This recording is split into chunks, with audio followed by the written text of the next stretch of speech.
If it's Friday, the CDC's vaccine chief quits, then meets the press, speaking out on the crisis of confidence and leadership turmoil that has enveloped the health agency under HHS Secretary Kennedy and the future of vaccines in America. Plus, one nation under guard. Former President Obama joins high-profile Democratic leaders who are blasting President Trump's military show of force in U.S. cities to crack down on crime, warning that Americans' liberties and free and fair elections could also be at risk. And the parents of the two young children murdered in the tragic mass shooting at a Minneapolis church speak out as new details emerge in the investigation and the shooter's past interactions with the police.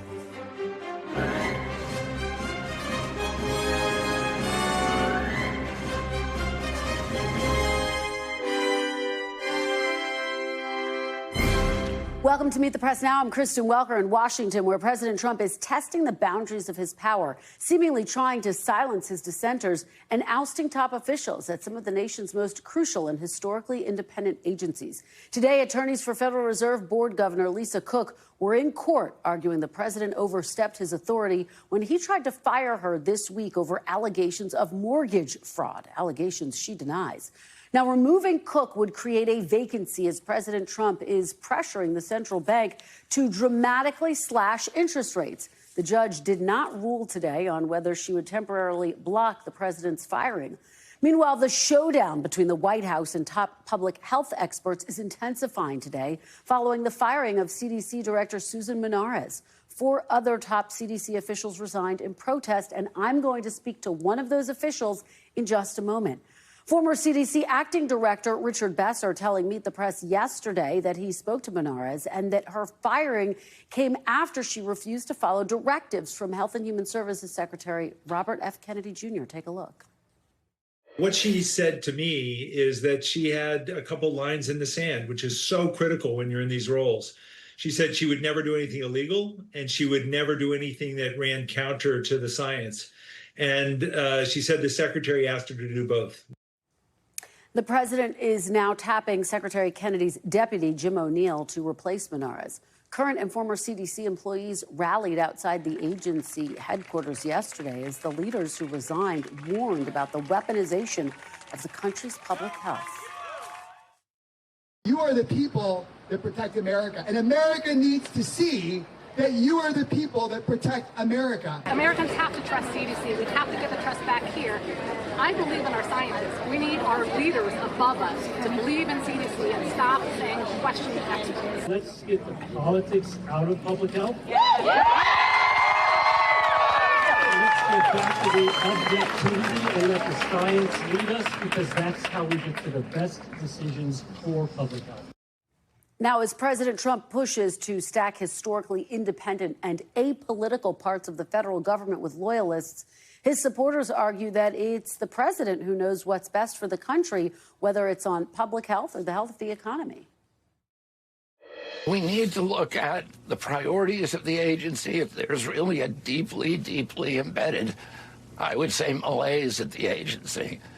And we need strong leadership that will go in there and that will be able to execute on President Trump's broad ambitions. Who makes the decisions about this country? Is it those the American people elect, or is it unelected bureaucrats? And I feel very strongly that the President of the United States is much better able to make these determinations. Joining me now is NBC News White House correspondent Yamiche Alcindor. Yamiche, thank you so much for joining me on this Friday. So take me inside your conversations at the White House. What are sources saying to you about the thinking internally about this shakeup at the CDC? Well, this is, of course, Kristen, a massive shakeup at the CDC, but this is really focused on making America great again and making America healthy again, is what White House sources continue to tell me and say. Now, we haven't directly heard from President Trump since Tuesday when he had that really marathon cabinet meeting, but we know that the White House press secretary had said that they fired the CDC director because she was not, quote, aligned with the president's vision. We also know, of course, that there's a lot of backlash to this with critics, as well as, of course, at least 4 top health officials resigning, saying that the CDC as well as the whole health department have been politicized. So the White House is pushing back on that, defending this, and really saying this is what people voted for, Kristen. Well, you know, we also learned a little bit more yesterday about the person who's going to be replacing Susan Menarez as the acting director of the CDC. What can you tell us about that person, Jim O'Neill? That's right. So the acting interim head of CDC, his name is Jim O'Neill, and he's right now the deputy health secretary. And from my understanding, he's going to stay in that role. He is seen as a close ally of Robert F. Kennedy Jr. We're also told that he is someone who has been critical of the CDC, especially during the pandemic. But during his own confirmation hearing, he told senators that he was pro-vaccine. But some of the officials that have now resigned from the CDC say, in fact, that he is someone who is spreading misinformation or backing the idea of it. It's also remarkable, Kristen, because as we're covering all of this, one of those officials said that at this point, his message to Americans would be, do not trust the information that's coming out of the CDC, especially on vaccines. And if you have any questions, you should be talking to your doctor and also looking at organizations that have doctors as in their ranks. We should also remind folks right now that Jim O'Neill, he is not a medical professional. He doesn't have a science degree. He's not a doctor, though he did work in the health department during George F.W. Bush's administration, Kristen. And Yamiche, has the White House said, does President Trump still have full confidence in Secretary Kennedy? It seems that way because he was obviously at that cabinet meeting on Tuesday. The president was very warm to him at that cabinet meeting. So for now, he does have the support of President Trump. And just very quickly on another story, there was obviously a hearing today over the Federal Reserve Governor Lisa Cook. She's suing the president over his attempt to fire her, trying to block that, at least temporarily. Where do things stand? Well, at the hearing, we had Lisa Cook's attorneys arguing that she should not be fired, one, because they don't believe that these allegations, by the way, she has not faced any charges, has not been convicted of anything, not been charged with anything, but her attorneys say those don't have anything to do with her role as a Fed governor and that she should stay in her job. The Trump administration is arguing just the opposite, saying she should be fired for cause. At that hearing, the judge did not make a final decision. He gave both sides until Tuesday morning to send in their filings, and then after that, we might get some sort of ruling. The other thing to note here is that senators, Republican senators, are trying to move forward with the person that President Trump wants to replace her. But Democrats are saying that they want to postpone this hearing that's supposed to happen on Thursday while all of this plays out in court, Kristen. All right, Yamiche Alcindor covering a lot of ground for us today. Yamiche, thank you so much. Joining me now is Dr. Demetre Daskalakis, one of the CDC officials who resigned in protest earlier this week. Dr. Daskalakis, thank you so much for joining me. I really appreciate it. My pleasure. Thank you so much for having me. Well, we appreciate having your perspective today, and you were at the CDC for years. So this undoubtedly was an incredibly difficult decision for you to make. What made you want to ultimately resign? Yeah, so I was at CDC for about 5 years and in governmental public health for over 10. And my guiding principles are that I'm a physician. And as a physician, I take the Hippocratic Oath. And that oath is to first do no harm. And in the recent history at CDC, have seen it slowly being transformed into a weaponized organization that is being designed really to achieve ideological goals rather than to deliver important public health messaging and services to support the health of people in America and, frankly, the globe. When I feel that I'm going to do harm, I have to make good on my oath, the thing that I did when I graduated from medical school, and the time had come. That, along with the fact that it seemed as if there was no way to have scientific leadership at CDC be maintained if Susan Menarez wasn't there anymore. That really meant for me that there was no way to really maintain the firewall between ideology and science. And so I think now it's inevitable that science will be contaminated by ideology unless people take our wake-up call here, our red flag, to really try to make a change now. You know, you said in your resignation letter, and I'll read just a little bit of it, that HHS policies do not reflect scientific reality, echoing what you've just said here. But my question for you, why not stay and fight if you think this void with Susan Menarez could be so devastating to the public's health? Why not stay and fight for public health? Trust me, if I thought that there was a fight that I could fight in there, I would have stayed.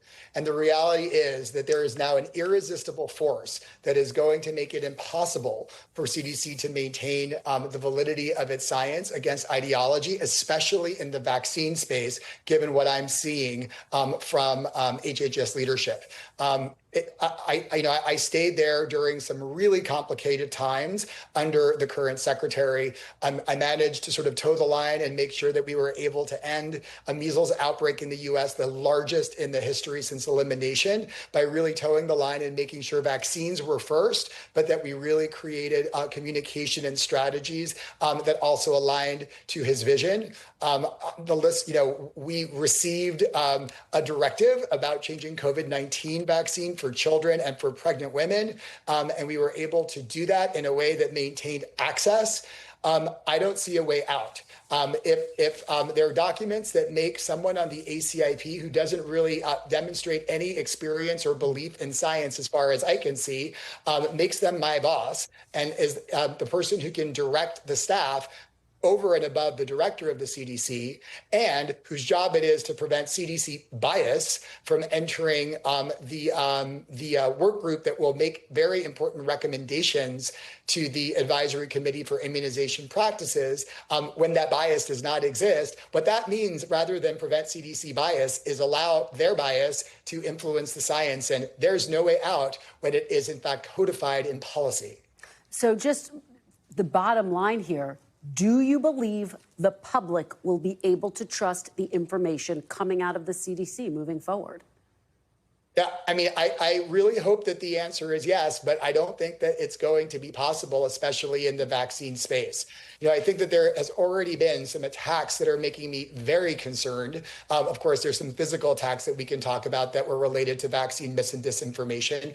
But I think that there are also attacks around things that have already been litigated that will really, I think, erode trust in vaccines, really interventions that have prevented millions of diseases that have allowed us to have healthy children.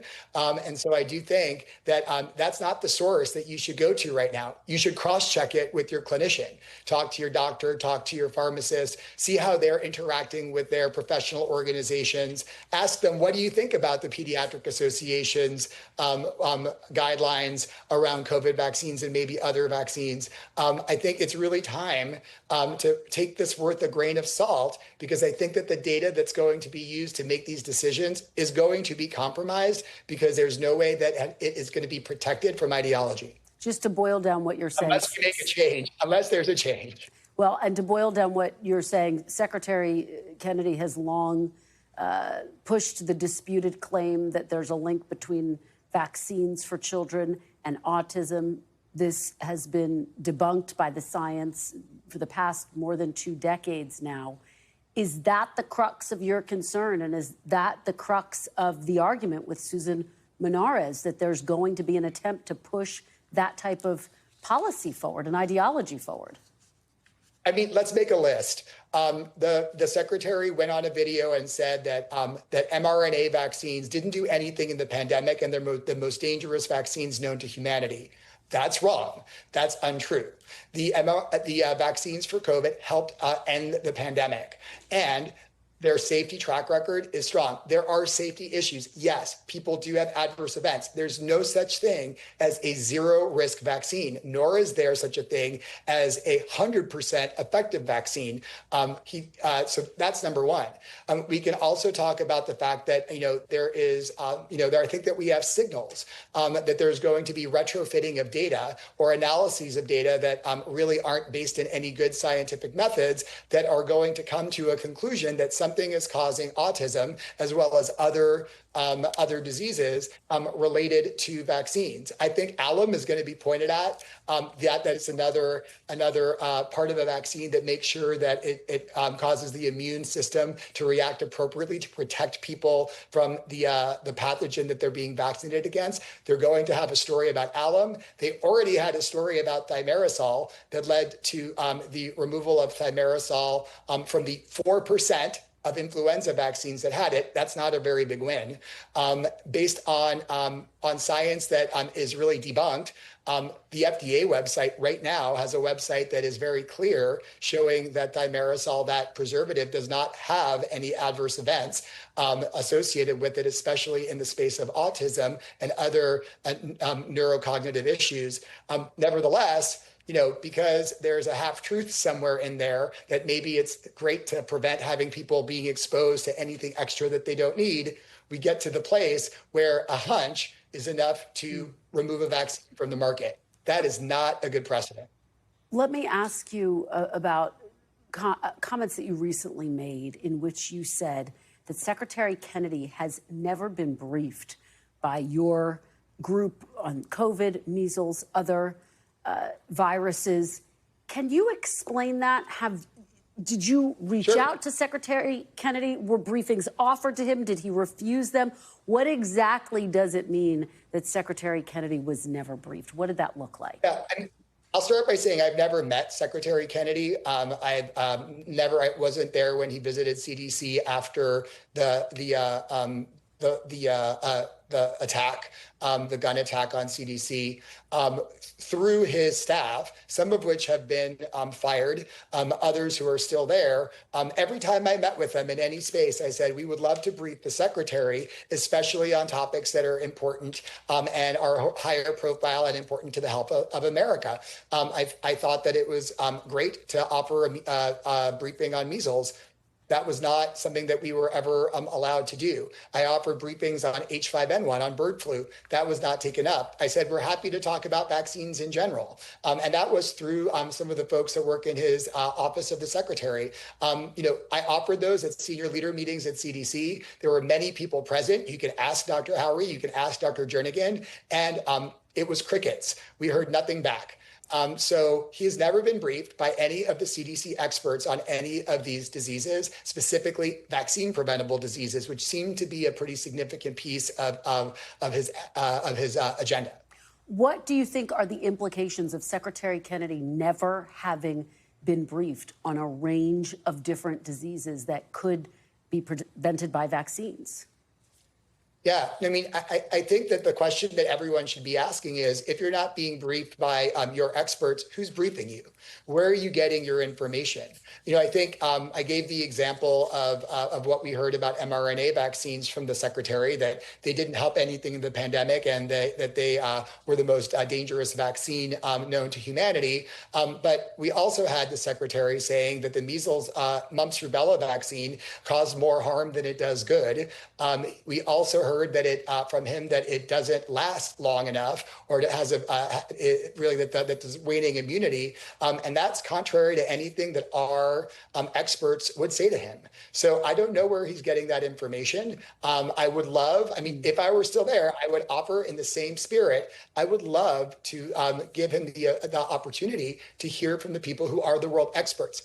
Every country in the world calls us to learn about measles, to learn about COVID, to learn about these vaccine preventable diseases. We are the leaders in the world.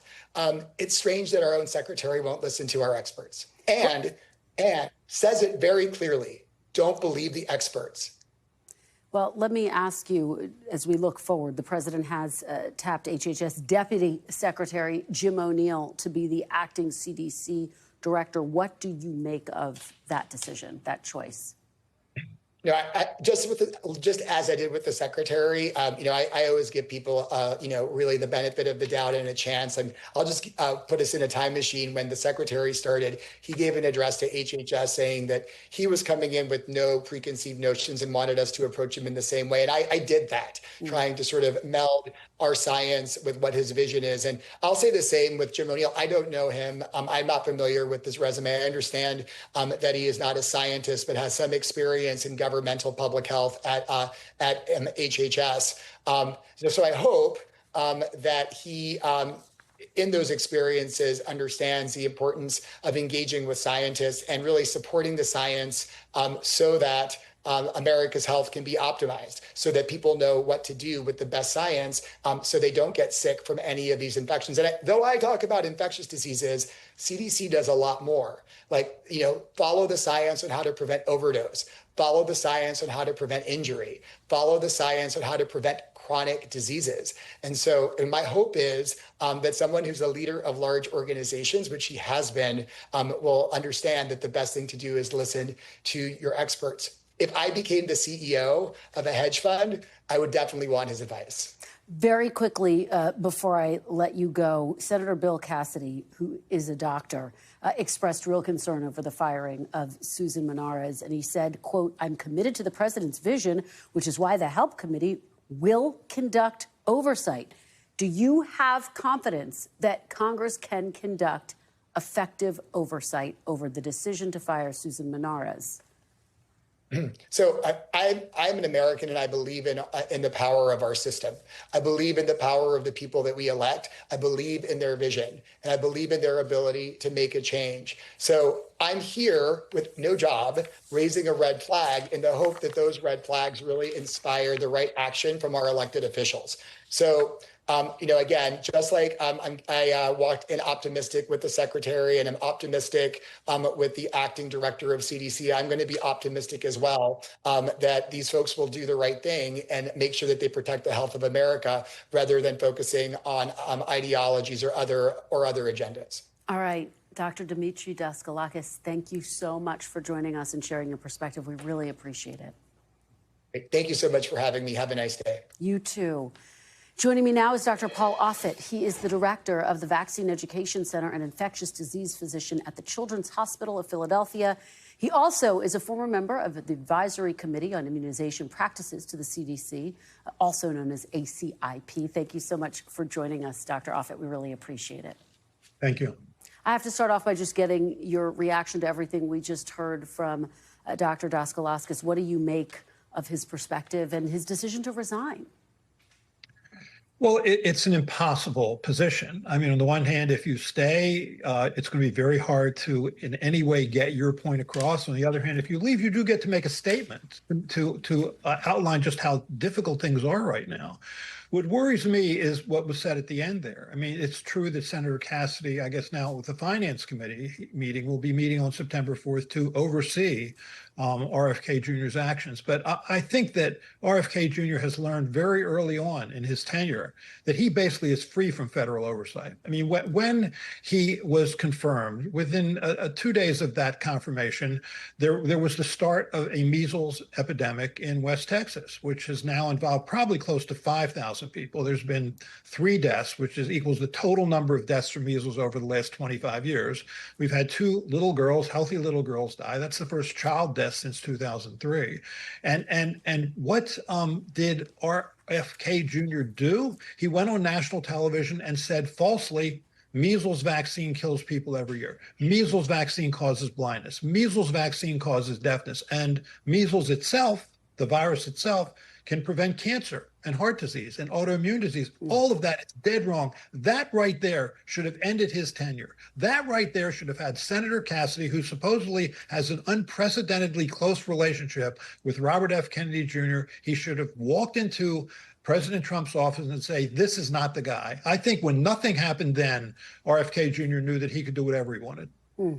Well, let me follow up with you because Senator Cassidy urged the panel that makes recommendations about vaccines, which is set to meet in early September, to delay that meeting. And he writes, if the meeting proceeds, any recommendations made should be rejected as lacking legitimacy, given the seriousness of the allegations and the current turmoil in CDC leadership. Do you agree there with Senator Cassidy? And is that a step from your perspective in the right direction, or is more action needed?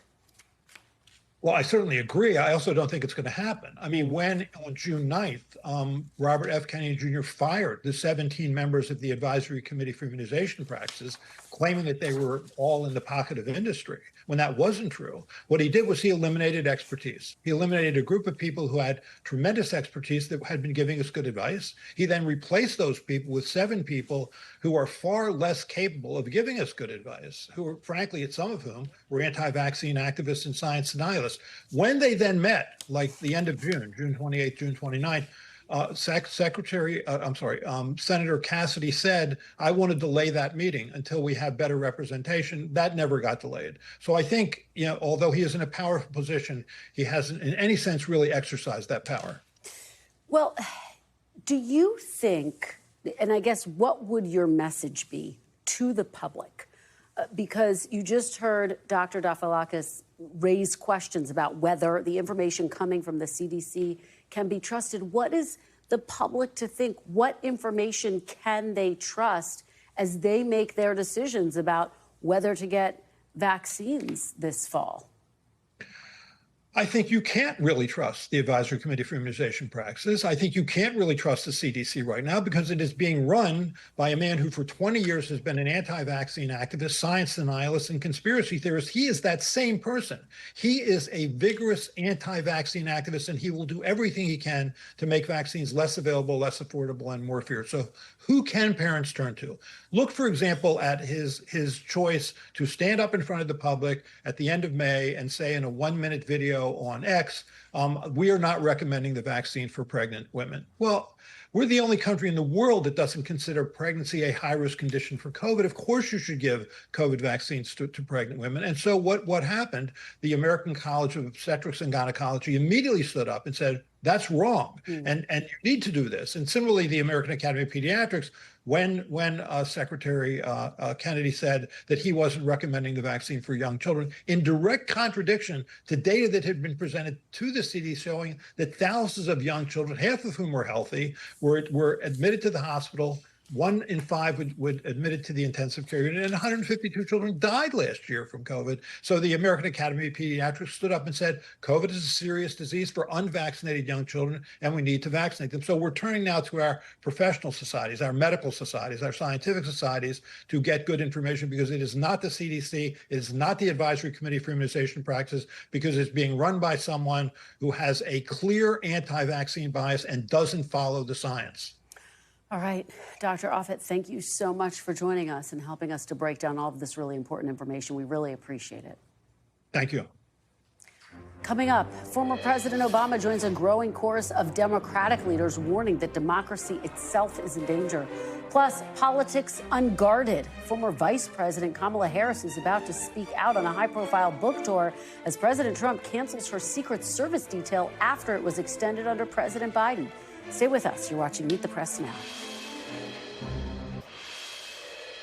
Welcome back. Some top Democrats are now escalating their warnings while pushing back against the president's deployments of National Guard troops to democratically run cities. Former President Obama saying it, quote, puts the liberties of all Americans at risk and should concern Democrats and Republicans alike. Illinois Democratic Governor J.B. Pritzker saying it's a ploy to keep the president's party in power.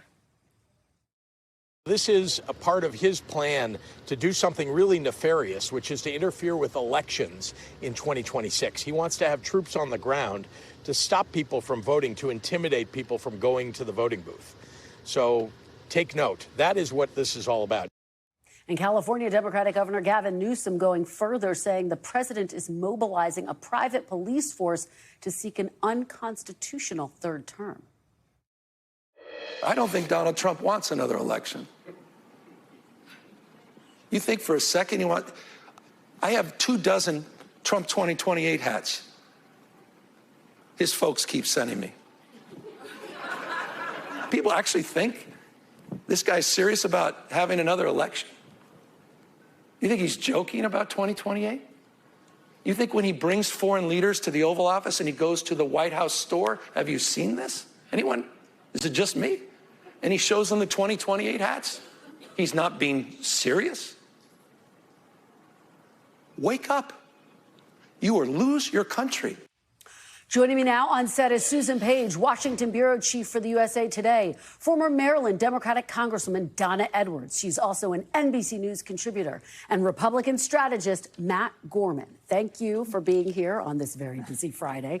Susan, let me start with you. Very strong words from Governor Pritzker there that you heard, Governor Newsom as well. Democrats seeming to find their messaging around some of these actions that President Trump is taking, whether it relates to redistricting or sending the National Guard into Washington, D.C. and threatening to do so in Chicago. Democratic governors.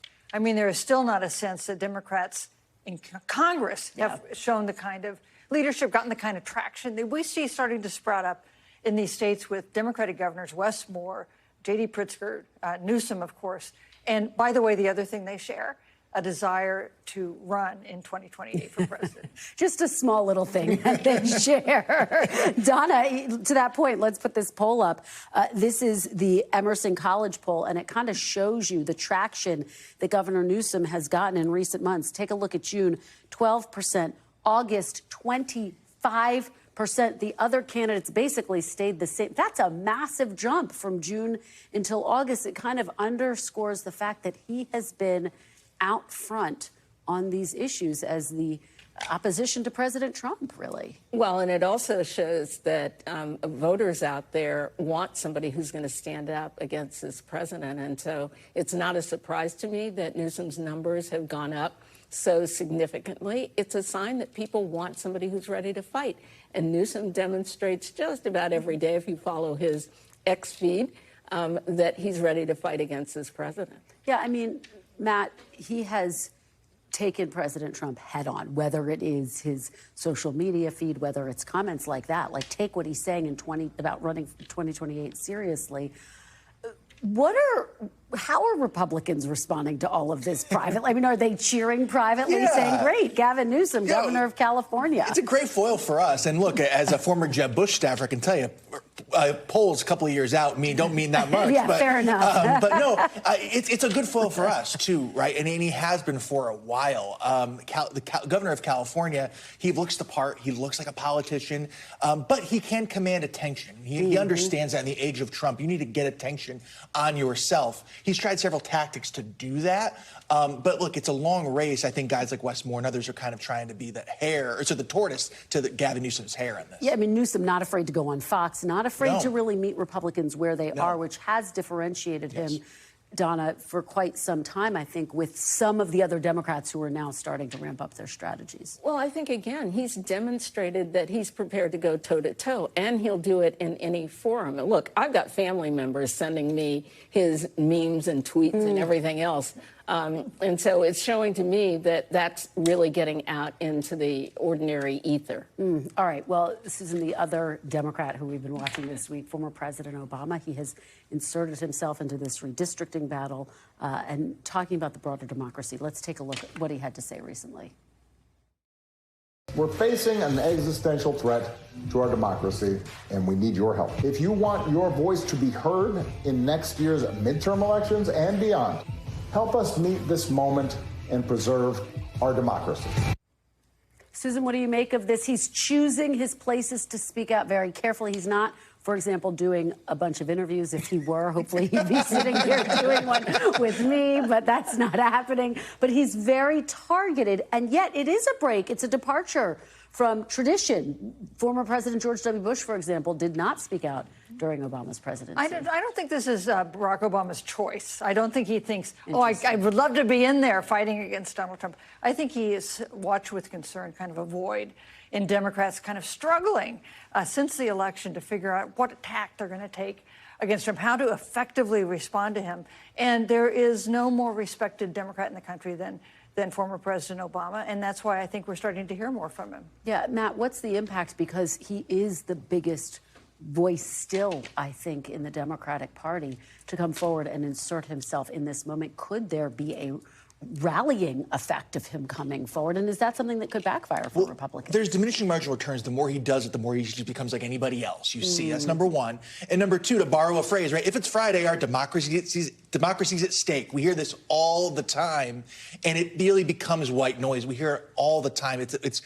We saw it certainly in 24 was a rallying cry for Kamala Harris's campaign. We've heard it again since. The more they use that, again, it becomes white noise. If he came out more rare and with something new that wasn't a standard talking point, maybe it might be more effective. Donna, what about that point that this is an argument that we have heard from Democrats since 2024? It proved to be ineffective as a closing message for then Vice President Kamala Harris. Well, I will say that was before this Trump presidency began and the threats that we've seen. Look, I think that any time President Obama, former president, comes out and speaks, one, he does do it rarely. Two, he chooses his words very carefully and he chooses his audience. And he's not just speaking to Democrats. You got to remember, he's speaking to a whole slew of independents who are out there who are on the fence about this president. I think it can be very effective in a party that doesn't have a natural leader right now. Somebody has to step up, and good on former President Obama for doing that. All right, well, we'll see to what extent he continues to speak out. In the meantime, I want to talk about the big news in the race to hold on to the Senate for Republicans. We are learning, Matt, we reported earlier today, according to multiple sources, that Senator Joni Ernst is expected to announce she's not running for re-election. Of course, we have to wait to see what her announcement actually is. How is this playing inside Republican circles? It wasn't that much of a surprise, and it hasn't been for a while among Republicans. They have already a pretty stacked Democratic side. There's no A candidate per se, but she was going to have a more competitive race than I think she would have in most other years. Most likely now the focus is going to turn to Ashley Hinson, the congresswoman from one of the more popular parts of the state, former news anchor. She's been preparing for some opening, whether with Ernst or Grassley, for some time in the Senate.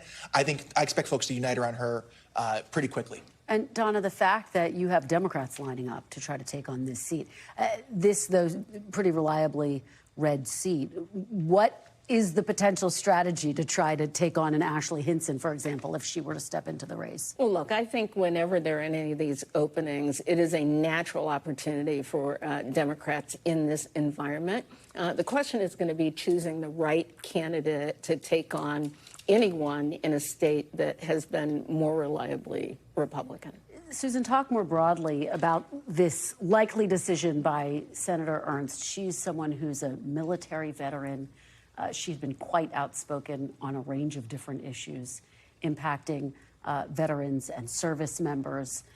She recently, though, has sort of struggled to find her messaging in this Trump world, opposed some of his early picks, for example, for his cabinet. What do you make of this decision? I think it's the most interesting Iowa race was not this Senate race coming up. It was a state Senate race this week in Iowa in a district that I think went by 11 points to Trump last November, and that a Democrat won, a liberal Democrat, a Democrat supporting abortion rights and gun control, won this race, denying Iowa, the Republicans, a supermajority they had in the Iowa State Senate. And that is a sign, maybe it'll turn out to be wrong, but that is a sign that there is maybe something happening out there, some concern among people who supported Trump in November about what's happening now. All right. Well, so many developments. It'll be fascinating to watch. Thank you all for being here. We really appreciate it. Susan, Donna, and Matt. Coming up next, the 2 children killed this week in that horrific mass shooting during a Catholic school mass have now been identified as their parents speak out for the very first time. The latest on the aftermath of that tragedy and new developments in the investigation. You're watching Meet the Press now.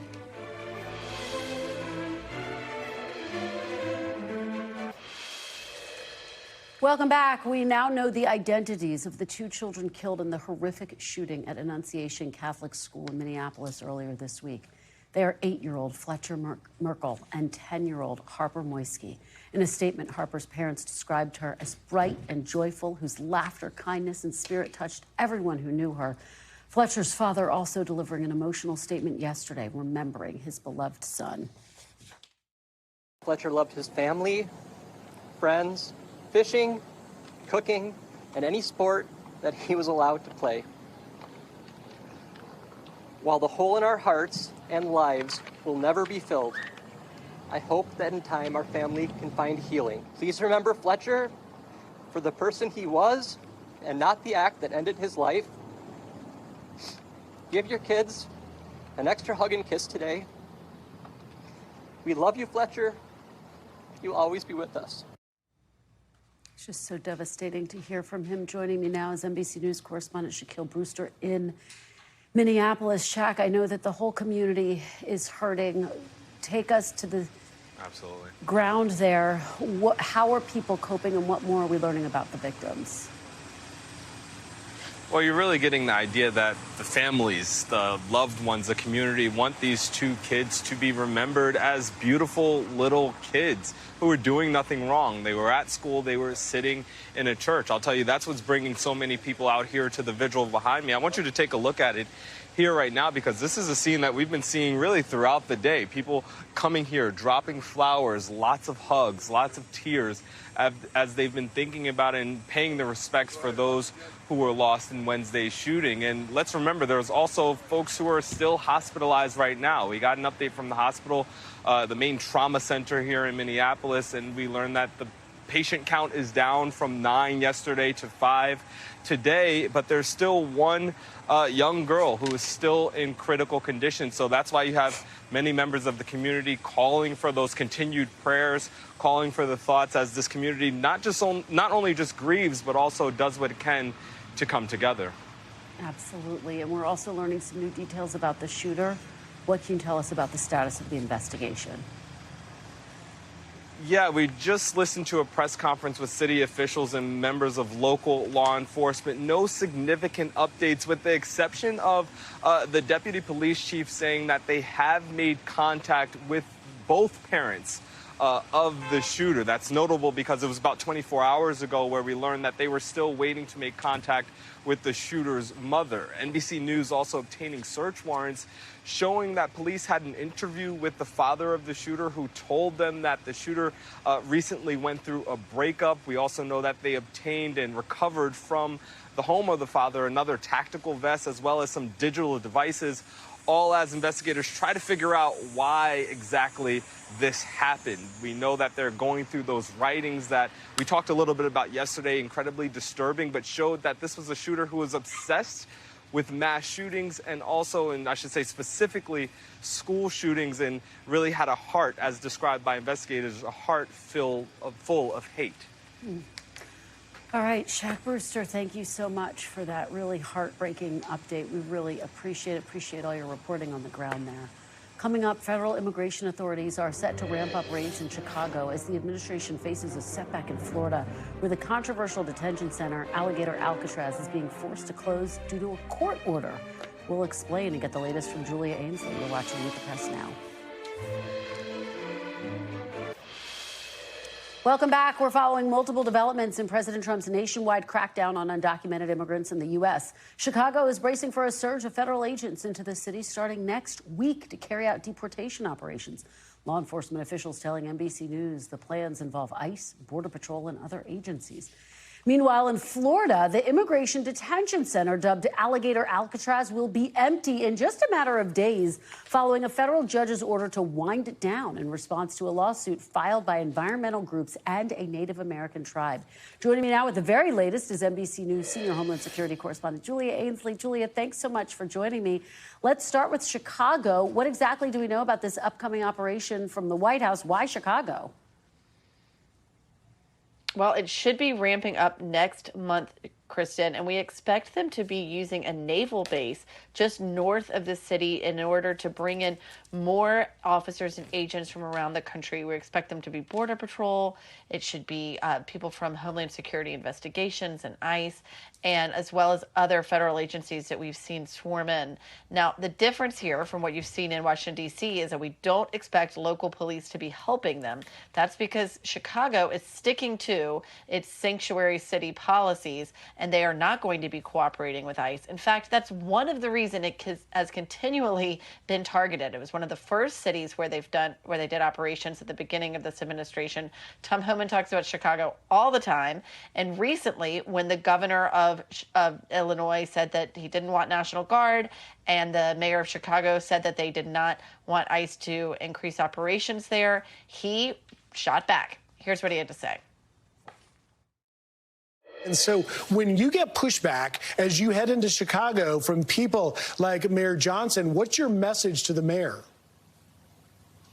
Get out of the way, because we're going to do it. If he's not going to do it, President Trump's going to do it. I would think he'd be shoulder to shoulder with us, but it's disgusting that he's not. But we're going to be there anyway. So if you don't want to help, get out of the way. We'll do it. So you can see this is the message we've heard time and time again from Tom Homan. And honestly, it's similar to what he told Jacob Soboroff in L.A. when Gavin Newsom said, go ahead, arrest me, because Tom Homan was having a similar back and forth with him over stepped up immigration enforcement there. It is something, Kristen, I will say, a lot of people say if ICE wants to go to cities where there has been increased crime or increased immigration, there are plenty of cities and red states where they could target, but instead, over and over again, we typically see them target sanctuary cities and those run by Democratic mayors. Kristen. Well, quickly becoming the backdrop to the midterm elections as well. While I have you, Julie, I want to ask you about an announcement today. The White House saying they are pulling Vice President Harris's Secret Service details. She's about to start a book tour. Talk about the significance of this and the pattern that we're seeing, quite frankly.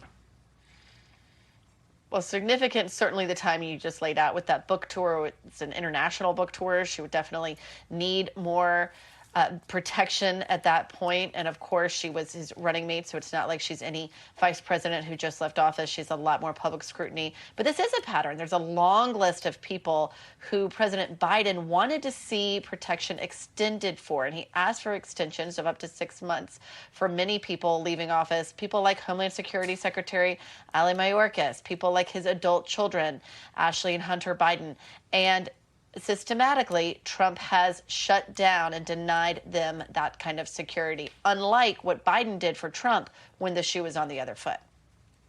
All right, Julia Ainsley, thank you so much. Really appreciate your joining us. Still to come, we are marking 20 years since Hurricane Katrina. With a live report in New Orleans as the community and the nation remember the devastating storm and its aftermath. Keep it here on Meet the Press Now.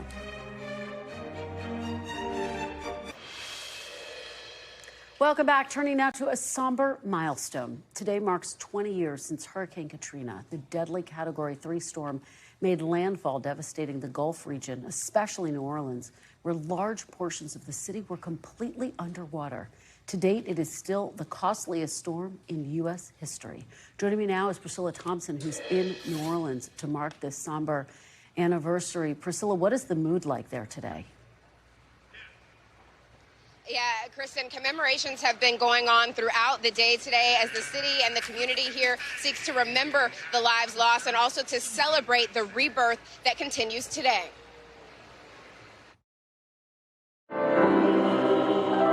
A solemn day in the Big Easy, which, as we well know, was 20 years ago. New Orleans marking the 20th anniversary of Hurricane Katrina, when more than 1,300 people died. Today, honoring victims and survivors with a traditional second line, the music and the people marching on. 20 years to the day after the Category 3 storm overtook the levees. 80% of the city was flooded. Unforgettable images of water up to rooftops. A days-long rescue operation. Residents seeking refuge at the convention center and the Superdome. It was horrible. More than 1 million people across the Gulf Coast were displaced. 2 decades later, tourism has rebounded. The city even hosted the Super Bowl earlier this year, and some neighborhoods have emerged stronger than before. But outside of the tourist areas, scars from the flood lay bare. This is what the hardest hit Lower Ninth Ward looks like today. Army General Russell Honore commanded the relief effort here all those years ago. Doorstep still there, yeah, but no house. Yeah, symbolic. It gives a marker that there's somebody in this property that's going to come back. That's what you see when you see that. Somebody's coming back. Somebody's coming back. Criticism over the federal response led to a strengthening of the Federal Emergency Management Agency. Though recent budget cuts prompted nearly 200 FEMA employees to release an open letter warning of the potential for another Katrina-like disaster. This month, a mural unveiled, honoring the community where the levee in the Lower Ninth broke. What do you see when you look around here? I see opportunity. Come in, get you a lot, build a house, love your neighbors, and come back home. Do you think this community will ever come back? I think the opportunity is there, yeah. Priscilla, those images are just so haunting. Please go ahead, Priscilla. Yeah, I was just going to say the Department of Homeland Security says that FEMA is fully prepared for hurricane season. And in fact, they just released a statement a short while ago commemorating and marking this milestone, talking about how this storm helped to strengthen FEMA. But Kristen, I will tell you that New Orleanians are doing it the way they do. The second line was out. The brass band with all of the folks following behind were out earlier today. Folks are out here in the park right now. They've got burgers on the grill. So remembering those lives lost, but also celebrating the spirit of the city, which is still alive here today. Well, so evident in those images, people dancing and celebrating the strength of that community. Priscilla, thank you so much. We really appreciate it. And we will be back Monday with more Meet the Press Now. And if it's Sunday, it's Meet the Press on your local NBC News station. I'll have exclusive interviews with Senator James Langford, Congressman Ro Khanna, and my longtime friend and colleague and mentor, Hoda Kotb. You don't want to miss that very special Meet the Moment conversation. There's more ahead on NBC News Now.